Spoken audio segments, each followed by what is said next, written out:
All right, we're in the process of driving down to the bottom 40, we call it, which is this lane right here. Curls back around, goes up to the house. But while we're here, we're going to drop off some fuel cans.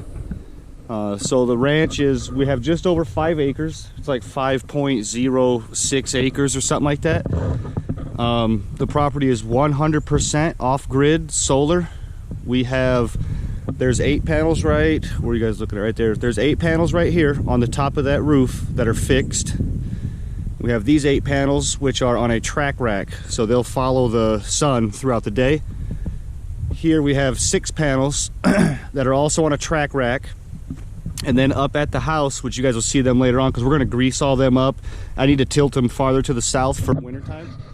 The sun's kind of hanging out in the southern part of the sky a lot now. We're getting into the wintertime. But up at the front, we have another 8 panels on another track rack. So all in all, we got 30 panels here.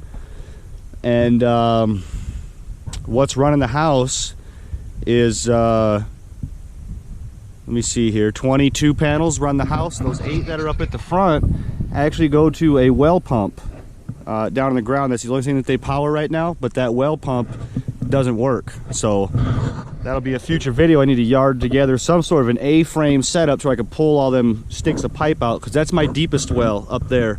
That's my deepest well. It's 150 something feet. But then down here at the bottom 40, which you guys are going to see when we get down there, I have 2 more wells. And the property is kind of a pretty good downhill run from the house, which is the highest point, down to my wells. And my very bottom well, if I remember right, they hit water there at 9 feet and went down to 40 something feet. The other well, similar numbers. I think they hit water at that one at 15 feet and went down to 50 something feet. But anyway, we'll drop off some fuel here. Right now, the only way I can fill my water tanks is to run the generator, because those well pumps down there are both wired for 220 volts AC. And my panel setup, most of my panels are wired in series, so I'm making high voltage, real low amperage. I think I'm averaging about 130 volts that my panels are generating, but it'll be something like 130 volts at 5 amps. Then my charge controller then steps that down to 28 volts to feed my battery bank, and it'd be 28 volts at like 50 something amps to charge all the batteries. But anyway, let me get these fuel cans loaded up. I'll give you guys a quick shot of what we got going on over in that area. Alright, so this is what we call the battery house. We have 10 buildings on the property, including the house. So we're just trying to come up with names of all of them. Anyway, here's our battery bank. We have 16 batteries. They're all wired in series parallel to give me 24 volts. These are 6-volt batteries. We have 16 6-volt batteries. Okay, here's my charge controller. So right now, PV, the panels are making 90 volts at 18 amps. And so far, right now, they're generating 1,483 kilowatts of power. For the day, we've made 4.4 kilowatts. Now these 2 numbers here is my battery. So my battery bank voltage right now is at 28.2 volts with 52.5 amps going into the battery. The auxiliary is off, which that's if I wanted to run a fan or you know, just some sort of an auxiliary that this charge controller can run. And then it's telling me BMPPT, which means multi-point power tracking, or multi-power point tracking, which is it's just telling me that it's charging right now. Sometimes you'll see it'll say float, it'll say equalize, but when it says MPPT, it's actively charging the batteries. So also, I didn't realize how all this was wired up when I first bought this place, right? And we had a much larger battery bank. I had to hand load the batteries, and I went and junked them at a battery recycler. I hand loaded them on that trailer actually that has that Taurus on it. When I went, they weighed it all. It was 4,000 pounds of batteries. My back immediately the next day did not want to be my friend on MySpace anymore. So if you look at it, this one is labeled well pump. This is labeled well pump. This one's off. When I first bought this place, this one here was always switched to on, and it was plugged in. And like I said, I didn't realize, I was trying to learn all this as I went. This is my first ever solar anything, let alone a complete off-grid property. This is my inverter that powers my house, and when I run a generator, the generator is wired through this, which then takes over power in my house and also charges the batteries. And we've only had to run the generator once or twice for like real cloudy days. Like I said, my battery bank is kind of small. I have about 20,000 watts or 20 kilowatts of capacity. But we don't ever want to run them down below 50%. So we only use up to 10 kilowatts in the middle of the night, and then we'll fire up the generator or whatever. The inverter that powers the house is only 3,000 watts. Again, it's kind of small, but I guess the difference is if you are on the grid right now and you're like, oh, yep, I'm going to get 16 batteries, a 3,000 watt inverter, and I need to readjust them panels, they'll make more power. We're making almost 1,500 kilowatts right now. We should be in the 1,900 range, but like I said, all these panels, I need to tilt them so they're in a more direct path with the sun. But if you were to try to run your house off of just 3,000 watts, you would be sorely disappointed.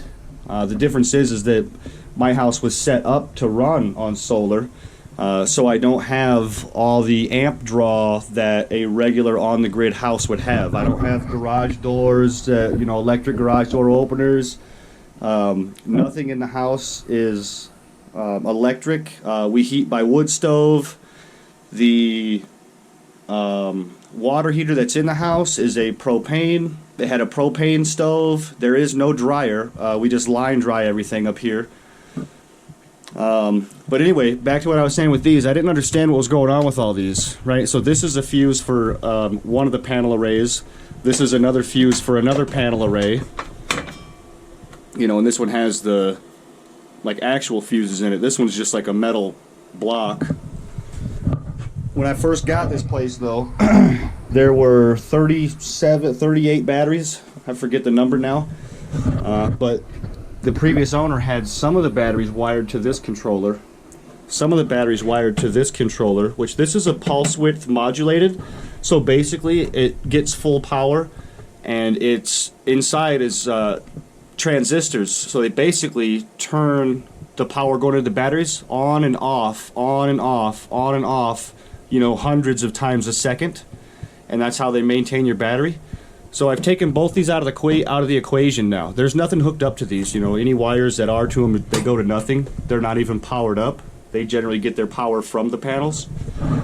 So it took me a little while to figure it out. I rewired everything going only to this controller, and that's definitely helping the batteries quite a bit.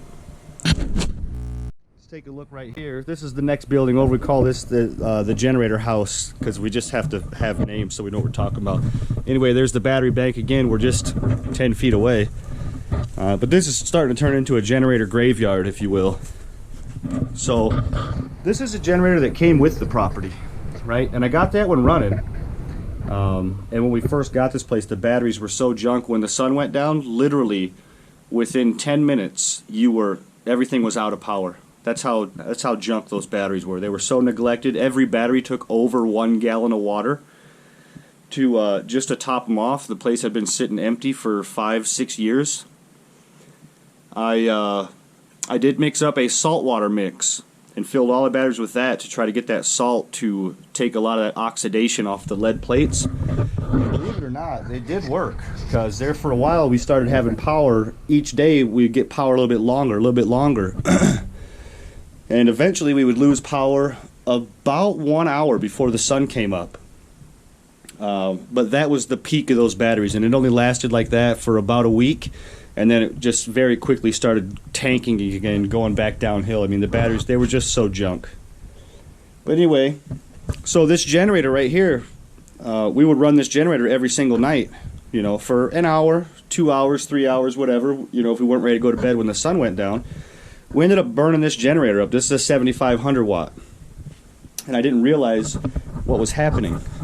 But back here, we're going to go back into the battery house here. But in here, my well pump switch was off.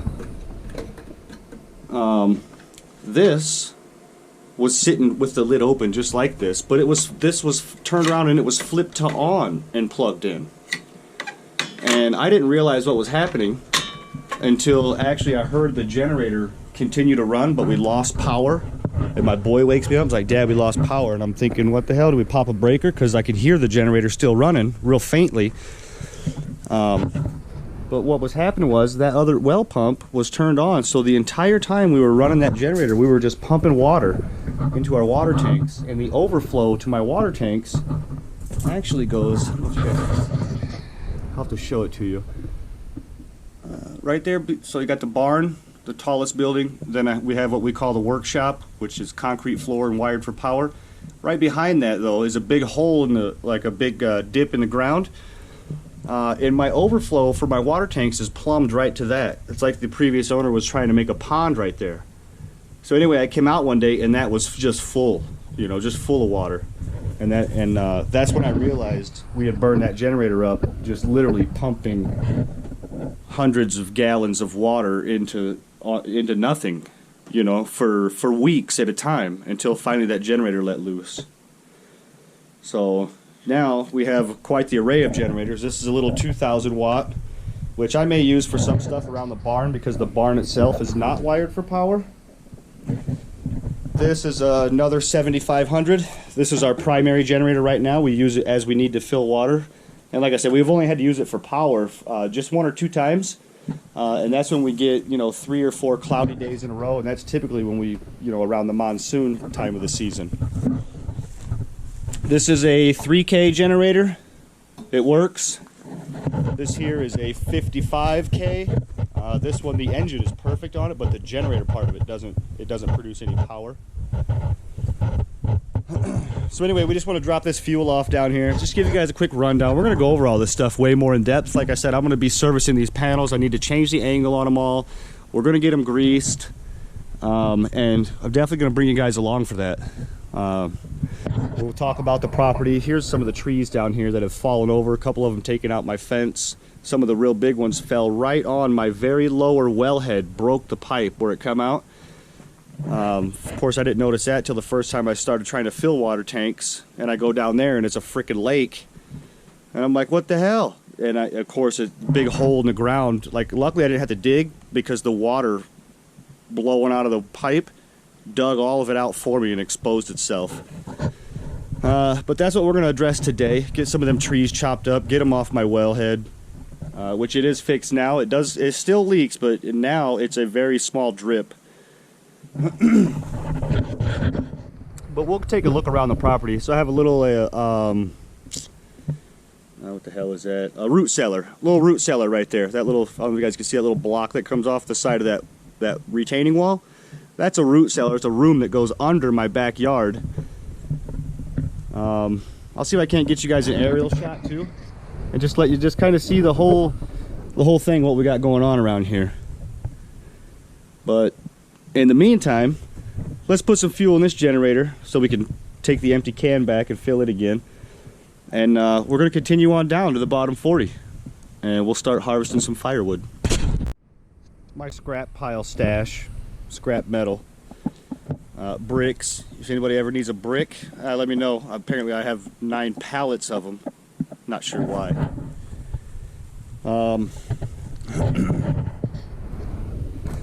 This is the cord. I had to wire up 2 of them, right? So this is the one when I was using my Lincoln Ranger 10 to be my 220 generator to fill water. I was using this connector right here. I wired this one together, which is just a 30 amp, like the twist lock style, or it might be a 50 amp, I'm not sure. Anyway, I wired this one up. So whenever I start the generator, I plug this in. That's what feeds power around through here to my inverter, which then charges the batteries and powers everything inside the house.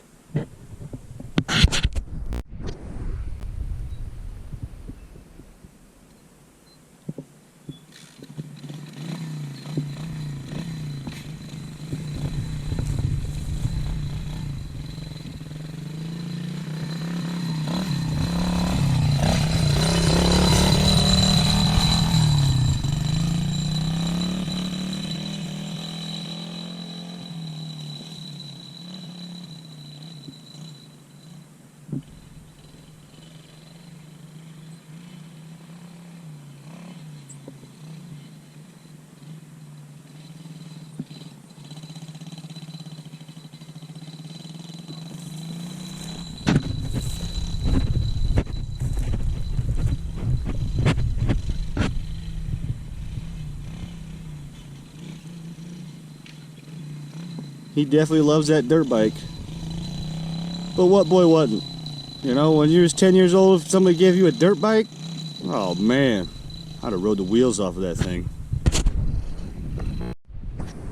Alright, here's one of my track racks I was talking about. So I just greased it. It didn't take much, about 4 or 5 pumps each side. There's another bearing on that side over there.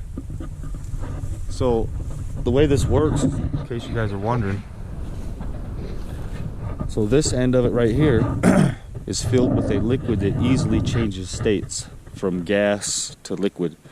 You have this tube connecting it to the other side. And then there's this heat shield right here, which basically keeps it in the shade. So as the sun comes up over the horizon, you can see it's starting to hit this bottom one now. So as the sun hits that, it's going to warm up. The liquid inside of here is going to boil, travel up this tube to that side over there where it'll condense. So the first few hours of the day, they're, you know, it's a little skittish. Once the sun gets up higher though, that side's going to be partially shaded by that heat shield on there. So this side will be getting direct sunlight, much like that side is right now. But that side will be partially shaded.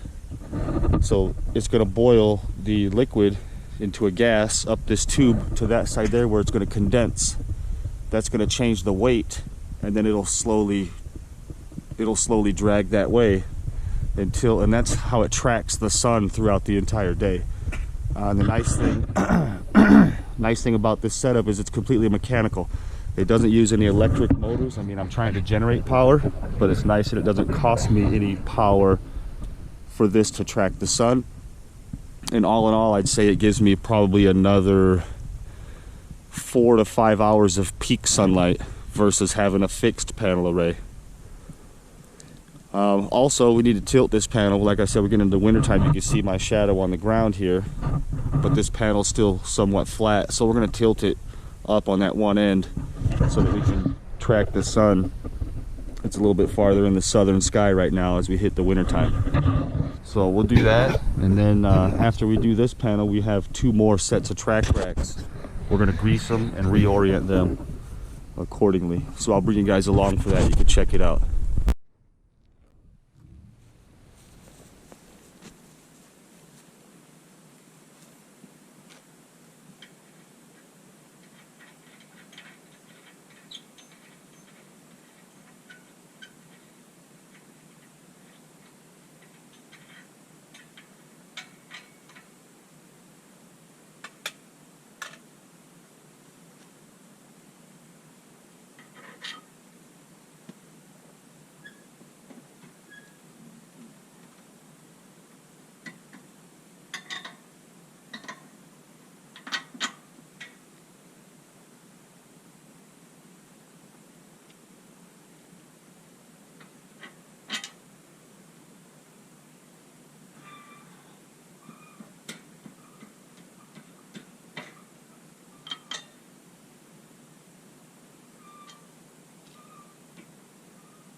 Sure, there's a more scientific way to do it. Well, you can see how much I've tilted it. This is maximum tilt, and rather than using protractors and figuring out my latitude, longitude, all this mathematical formulas, I'm just basically tilting them so that my shadow that's on the ground becomes as big as it can be. That's just my quick and dirty way of doing it. Obviously, the more area that shadow takes up, the more direct the sun is hitting the panels, and I'm good with that. So we'll get this buttoned up. This panel will be done. We got 2 more to do, and then I'll show you guys my fixed panel array. One other thing, guys. So we got this counterweight here. That's a 25 pounder. And then we have these shocks. There's one here. The other one's on this side, compressed already. But basically, those are just going to slow the rate at which it tracks. It still keeps up pretty good with the sun. I'd say it stays about 15 minutes behind the sun's actual location, But mainly what those are for is if you get like a stiff breeze, it's just going to blow your panels all over the place and they won't stay pointing the way they want to. Another thing I noticed is with these arrays, any kind of like a long stiff breeze, right? So the panels are facing east right now and oriented to the south a little bit. But if we have a day where, say, there's a strong breeze blowing due west, and it's just like a steady breeze all day long, it will eventually turn these panels and get them facing the wrong way until that breeze subsides, you know, and then it takes the panels about a half hour or so to get oriented correctly. Also, if it's a cloudy day, so if these panels are only receiving diffused sunlight, they have no idea what they're doing. They're just pointing wherever they want to with no regard for where the actual sun's at. So they really need direct sunlight to work the most efficiently. These are 8 panels. They're all wired in series. And these are 110 watt panels each. And they're all wired, like I said, in series. So they come through this junction block right here. And then the wiring actually goes, it's already buried, goes over here to my well pump, which is down here in the ground now. This is my deepest well on the property right here. It's about 150 feet.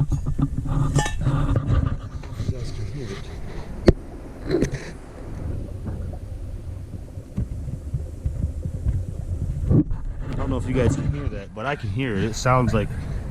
It literally sounds like a river running under the ground right now. Like I said, I don't know if that's a good thing. If that means that, you know, I got plenty of water. Maybe it means I'm getting really, really low if I can hear it like that. But I can hear it at all 3 wells. Obviously, my bottom well, the most shallow well, it sounds the loudest. But yeah, so it used to go to this well pump down in here, but the pump doesn't work anymore.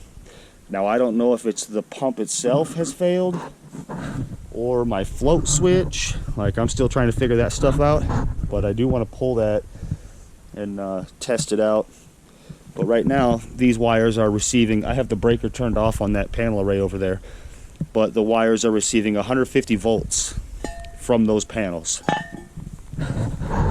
So these panels don't actually contribute to my battery bank and the charging of my batteries that run the whole property, house and the workshop and everything that's wired for power.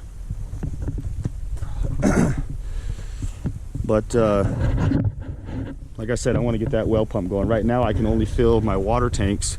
I got about 6,000 gallons of stored water that I can store at a time. But I can only fill them if I run my generator for 220 volts. So I would like to get this panel back in action, whether I need to replace the float switch, that pump down in there. But I definitely want to get that going. I don't want to have to rely on packing fuel just to get my basic needs. And I have a bunch of these well pumps everywhere. This is another well pump here I just found laying around. I tore this one apart. Everything appears to be good. I've rebuilt this side of it here, which is all just a bunch of discs. And this part here was filled with some sort of mineral oil, so I definitely will have to refill that. But I'm thinking I could, it'll be another video for another day. I'll splice these wires back. I'm going to wire it to that right there, and then I'll flip those panels on, and I'll see if this pump has any life in it. But anyway, that's the plan. I want to be able to generate everything my own out here and not have to rely on packing fuel, running a generator. I mean, of course, the generator is going to be a must. You know, you hit wintertime and maybe all the panels are covered with snow for 3 days. You're going to have to run the generator. That's just a part of life. But as far as to maintain my basic stuff, I'm not interested in that. I want to generate everything I need here on property, which is also why we're going with the all the fruit trees. We have these 3 in the front of the house. Right there by that, just in front of that little blue 4-wheeler is a small pear tree. And then, like I said, we have my little jungle area, or my forest, or whatever, that's in the sunroom, we call it. That has another 8 or 10 fruit trees And we're just going to continue with chickens. We need to get a couple of goats out here for passive weed control. And you can see how out of hand this gets. We had the best monsoon in probably the last 50 years last year. So everything just sprouted up, and I can't be here full time because I'm working. And it's just too much for the wife to be weed eating, 5 acres by hand. So we'll get some animals out here to help out with that. But yeah, definitely trying to get that well pump going to fill my tanks. I want to replumb these tanks as well. The way it is right now is everything fills that top tank. Once that top tank hits 3/4, it travels down that white PVC into this bottom tank.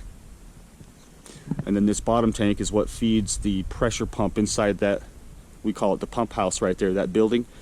There's a pressure pump in there set at 40 psi, and it comes on about 25-ish. Get you guys in here so you can check it out.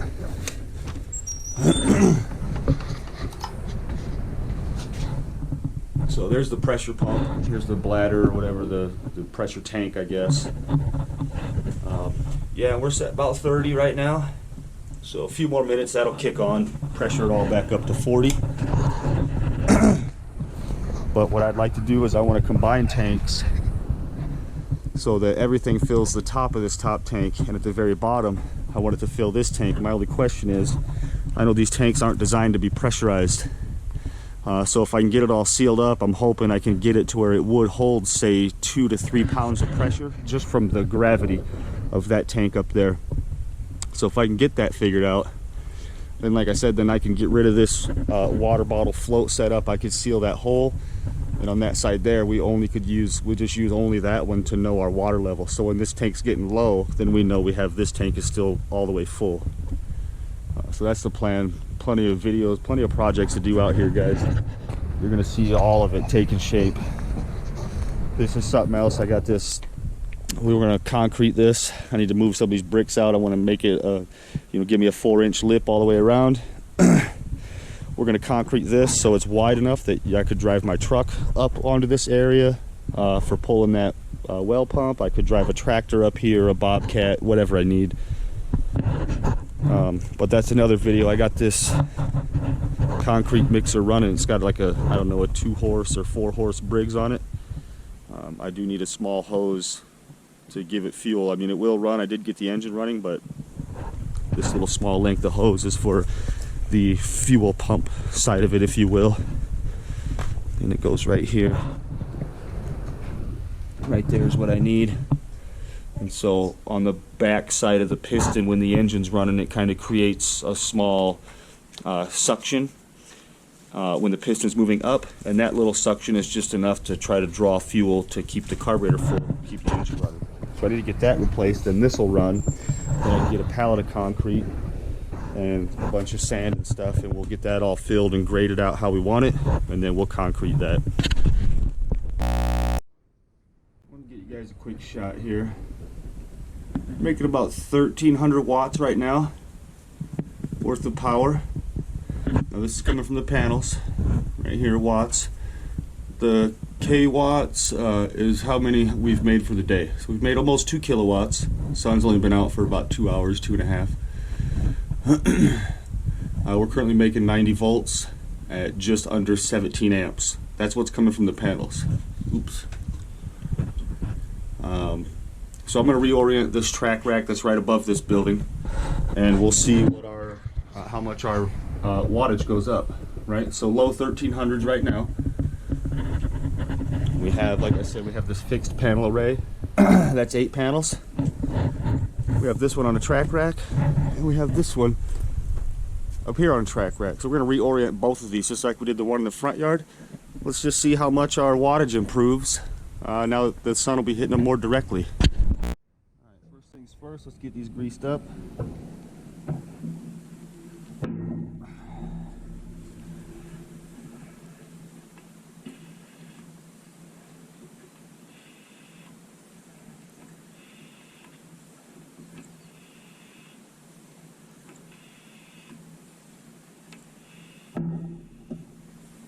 There we go, getting some resistance.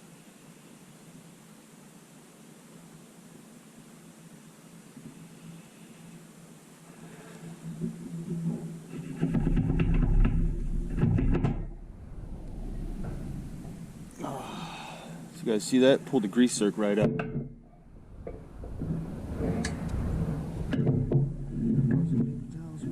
wipe this down.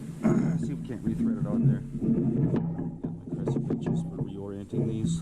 See if we can't snug that up a little bit.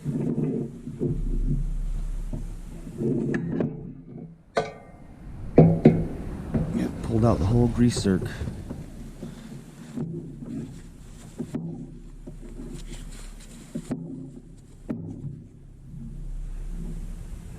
I do have new grease circs. Of course, they're not here.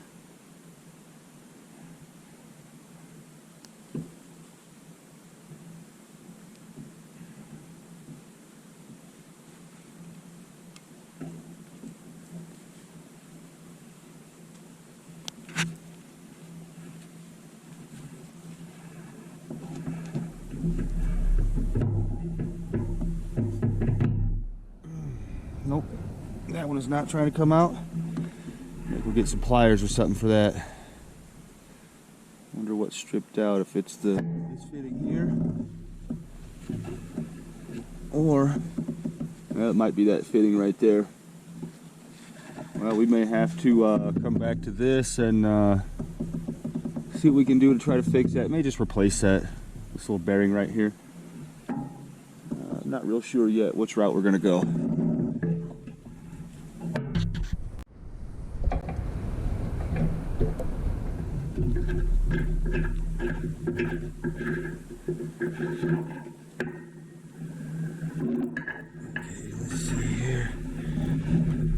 I gotta turn around. This is a pretty heavy panel right here.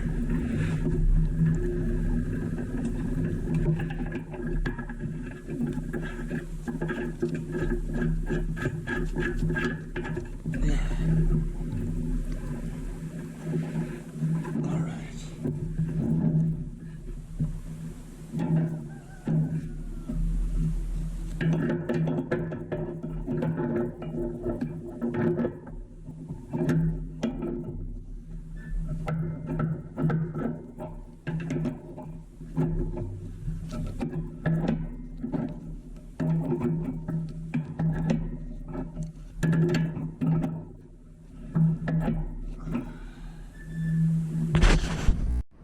Alright, so we just reoriented that one panel. I left the grease gun up there. I'm gonna have to go get some pliers, get that grease circ out. But let's just see. I know this isn't a definitive test, you know, there's a lot of variables here, but I mean, we've already gained another 100 watts, it looks like. We're low 14s right now. We may, you know, who knows, we may get another 100 watts when we do that panel array. That'll get us up to 15. And then, of course, these ones will really start humming around 11 to, you know, 10:30 to 3-ish. Probably somewhere in there, I think, is like around their peak power output. This is a real old panel setup, too. This is all first-gen stuff, guys. You know, you can see some of the panels are mixed and matched. I do have a solar panel graveyard over here. These all came when I bought the place. They were all already here. But like I said, each panel right now averages about 100 watts a panel. But the more modern ones, you know, for a panel that size, as any one of those right there, you can make 320 watts. So you can more than triple your power from each individual panel by upgrading to a more modern setup, which is something we do plan on doing in the future. Like I said, right now we have no problems. We run off of that little 3,000 watt generator, which really isn't that much power compared to being on the grid. But like I said, nothing in the house is really electric. You know, the appliances were propane. Our water heaters are solar water heaters, which is a huge, you know, that's a huge power hog right there. You know, maintaining water temperature all day long so you can take a shower at the end of the day for 15 minutes. You know, it's quite wasteful, really. But yeah, we do want to upgrade eventually. For now, it's not giving us any problems. We don't have a dryer in the house, which is another big power hog. But when I upgrade the panels, I'm looking at an 8 kilowatt system. It comes with 2 charge controllers. I'll show you guys my charge controller right quick. We were just looking at it for the wattage and all that. It comes with 2 charge controllers and also gives you a 220 drop. So we could run a 220 drop in the house for a dryer, which we probably won't do.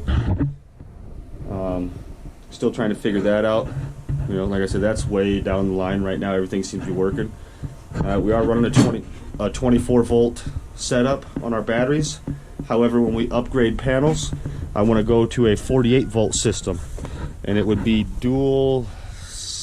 I think it's dual 6,000 watt inverters that you can wire in series to handle the extra amperage and all that. But definitely want to go to a 48 volt battery bank minimum.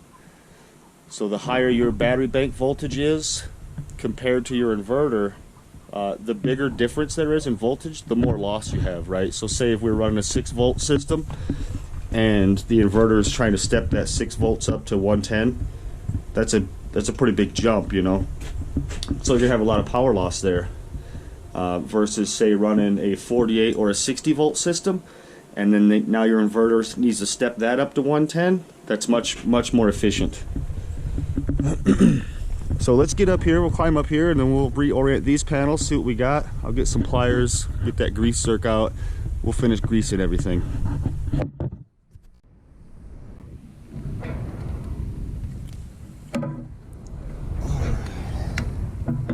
My boy loves coming up here and hanging out on this panel array.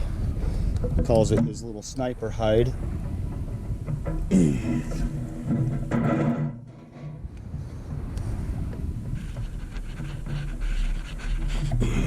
Oh, that one's tight. Might have some bind on it. Get my bigger crescent wrench. A little more leverage.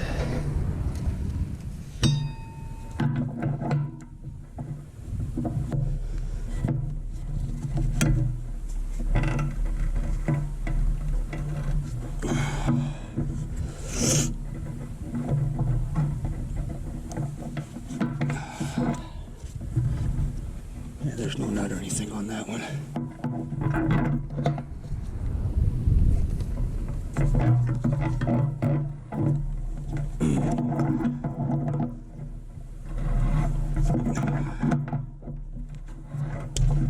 Should've brought some WD-40 up here.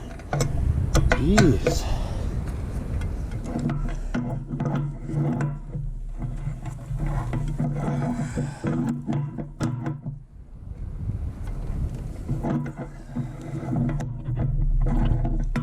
Let me get you guys out of the way.